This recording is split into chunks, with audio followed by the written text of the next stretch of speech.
વડોદરા શહેરમાં અટલાદરા વિસ્તારમાં સર્જાઈ પાણીની સમસ્યા. કોઠી ફળિયામાં દૂષિત પાણીથી લોકો બન્યા ત્રસ્ત. છેલ્લા કેટલાય સમયથી રજૂઆત કરવા છતાં નિકાલ ન આવતા લોકોમાં રોષ. સ્થાનિકોએ ભેગા મળી ચૂંટણી બહિષ્કારની ચીમકી ઉચ્ચારી. લોકો દ્વારા કહેવામાં આવ્યું કે પાણી નહીં તો વોટ નહીં. વર્ષથી સમસ્યા છે, કોઈ કોર્પોરેટર એને સોલ્વ કરવા આવ્યું કે નહીં.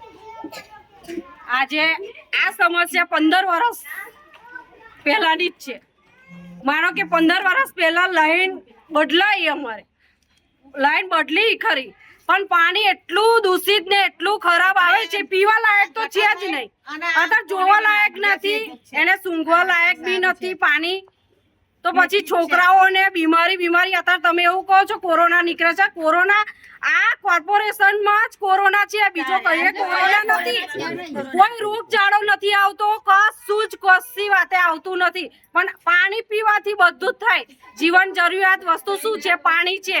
નહાવા ધોવાથી મોડીને બધું જ પાણીથી થાય છે. તો પછી શું કરવાનું? રાંધવાનું તોય પાણીથી, આ જ પાણીથી કરવાનું છે. બોલો, બીમાર થાય, બીમાર તો જો શરદી ખાંસી ઉધરસ તો કોઈને મળતી જ નથી, બરાબર છે. દવાખાનામાં જાય તો કોરોના કઈ રિપોર્ટ કાઢી કાઢે છે. એટલે અત્યારે ડોક્ટરોનું કોઈ એ નહીં, બધા પોતપોતાના માટે જ છે. એવું સમજી લેવાનું, કોઈ જનતા માટે છે નહીં. બેન, આગામી સમયમાં ચૂંટણી પણ આવી રહી છે, શું કહેશો? આગામી સમય જો ચૂંટણી આવી હશે, અમારી લાઈન બદલાશે, નવી લાઈન પેલું કામ થશે તો અમે વોટ આલવા બહાર નીકળીશું. બાકી આ ફરિયાની અંદર અમે વોટ આલવા કોઈને બહાર નીકળીએ નહીં. અને એવું સમજી લેવાનું કે અમે વેરાઈ બી ભરવા તૈયાર નથી. ઘર જેને ઉચકી લઈ જવું હોય લઈ જાય, લાઈનો ખોદી લઈ જાય તો કોર્પોરેશન લઈ જાય, લાઈટ બંધ કરી દે, જે કરવું હોય કરે, પણ અમે વેરા બી ભરવાના નથી.